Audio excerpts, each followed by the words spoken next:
यसपालि अचम्मै भएको छ। भोट हाल्नको लागि बम्बईबाट बाजुरा आएको छ एउटा बहादुर। भोट हाल्नको लागि चौकीदारी छोडेर बम्बईबाट बाजुरा आएको छ एउटा बहादुर। भोट हाल्ने रहरले आफ्नै छोराछोरीको रहर बिर्सिएको छ रियादबाट हिँडेको एउटा रनेले।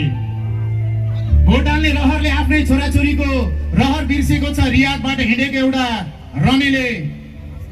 पुरानै पार्टीमा लागेको भनेर घरभित्र पस्न नदिएपछि, पुरानै पार्टीमा बाउ लागेकोले घरभित्र पस्न नदिएपछि साथीको होस्टेलमा सुटकेस बिसाएर अभियानमा हिँडेको छ अस्ट्रेलियाबाट फर्केको बिस्ने।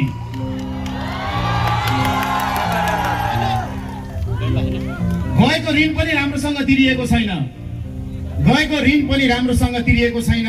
तर गएको 6 महिनामै छुट्टी आएको छ जापानबाट रतन भाइ।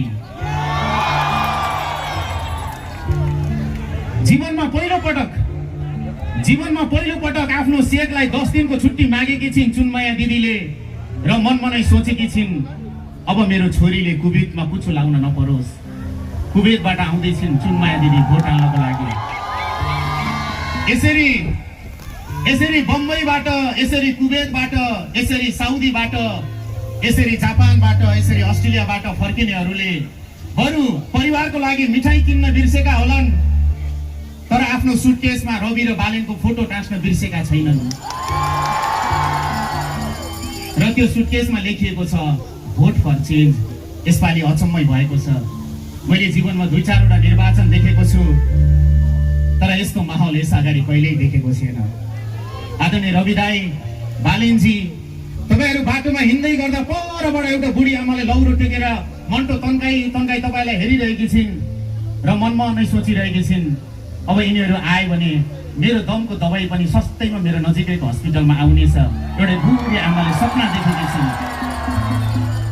तपाईहरु बाटोमा हात हल्लाउँदै हिँड्दै गर्दाखेरि परबाट एउटा बाजेले आफ्नो नातिले कानमा राखेर कुर्कुच्चा उचाली देखाइरहेका छन्। हेर नाति, तिनीहरू सरकारमा आए भने तेरो लागि कापी कलम आउनेछ, तेरो लागि ड्रेस आउनेछ, तैले धेरै पढ्ने छस् अनि यो देश छोडेर जाने छैनस्। एउटा बुढो बाजेले आफ्नो नातिलाई तपाईहरु बाटोमा हिँड्दै गरेको देखाइरहेका छन्। यसपालि अचम्मै भएको छ।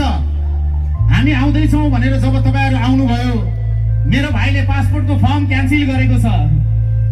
यसपालि अचम्मै भएको छ।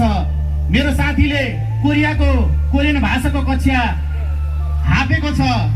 मेरो बहिनीले ब्युटिसियन भएर दुवै जान लागेकी थिए। अब यही देशमा पार्लर खोल्छु भनेर सटल खोल्दै हिँडेकी छ। त्यसकारण यसपालि अचम्मै भएको छ, किनकि लामो